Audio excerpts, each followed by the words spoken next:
আসসালামু আলাইকুম, সবাইকে স্বাগত আমাদের আজকের ভিডিওতে। আজকের ভিডিওতে আমরা দেখব কিভাবে ষষ্ঠ গণবিজ্ঞপ্তিতে সিট খালি থাকা স্কুল, কলেজ বা মাদ্রাসার তালিকাগুলো পেতে হবে। সেজন্য আপনি প্রথমে ক্রোম ব্রাউজার বা আপনি যেটা ইউজ করেন সেটার সার্চ ও টাইপ ইউআরএল যে অপশনটা আছে সেখানে গিয়ে লিখতে পারেন NTRCA।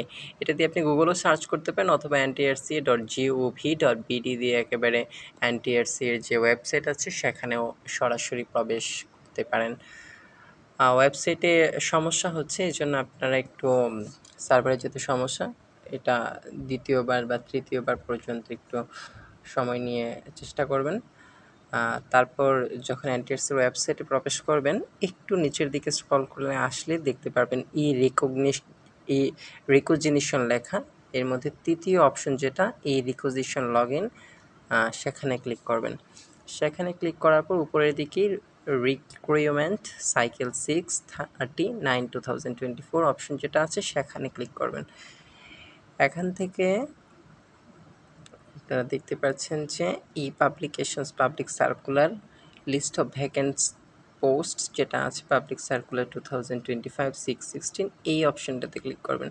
ক্লিক করার পর উপরে যে চুজ ওয়ানটা আছে এটা মানে হচ্ছে আচ্ছা, এখানে ইনস্টিটিউটস অফ ডিস্ট্রিক্টস লেখা আছে, এই অপশনটা ক্লিক করবেন। তারপর চুজ ডিভিশন, কোন বিভাগের আপনি ঢাকা বিভাগের হলে ঢাকা, চিটাগং বিভাগের হলে চিটাগং এটা অপশন করবেন, অথবা যে বিভাগে সেটা অপশনে চুজ করবেন, অথবা যে বিভাগের প্রতিষ্ঠানের খবর আপনি নিতে চাচ্ছেন সেখানে।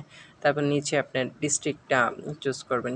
যদি ঢাকা জেলা হয় তাহলে ঢাকা, বা যার যেটা জেলা সেটা সিলেক্ট করে আপনারা এইভাবে দেখতে পারবেন। ঢাকা জেলার মধ্যে দেখা যাচ্ছে অ্যাসিস্ট্যান্ট মৌলবি, তাজবিদ, বায়োলজি, লাইব্রেরি আলাদা আলাদা সবগুলো একসাথে আসছে। আপনি শুধুমাত্র যে সাবজেক্টেরটা খুঁজছেন সেটাই সার্চ অপশন থেকে দেখতে পারবেন। যেমন আপনার সাবজেক্ট যদি হয় ম্যাথ, তাহলে আপনি যদি এখানে ম্যাথ লেখেন বা ম্যাথমেটিক্স পুরোটাই লেখেন, তাহলেও শুধুমাত্র ম্যাথমেটিক্সের যে পোস্টগুলো ঢাকা জেলায় খালি আছে সেগুলো এখানে দেখতে পারবেন। এখানে 10টা দেখা যাচ্ছে এক পেজে, আপনি চাইলে আরও বাড়িয়েও দেখতে পারবেন। তাহলে অপশনে যাবেন, এখানে 100টা দিলে একেবারে এক পেজে 100টা করে আসবে। 100টা করে আসবে বলতে 100-র মধ্যে যতগুলো সিট ওই জেলাতে খালি থাকবে আপনার সাবজেক্টে ওরকম। ম্যাথেরটা আমরা দেখতে পেলাম 73, নিচে আরও আছে না 83টার মতো ঢাকা জেলায় শুধু খালি আছে অ্যাসিস্ট্যান্ট টিচার এবং লেকচারার পদে। এরকমভাবে আপনি আপনার সাবজেক্টটা এখানে সার্চ অপশন থেকে সাবজেক্টের নামটা লিখে আপনারটা বের করতে পারবেন।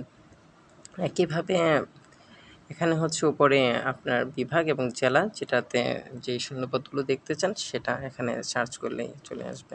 আশা করি বুঝতে পেরেছেন। ধন্যবাদ সবাইকে।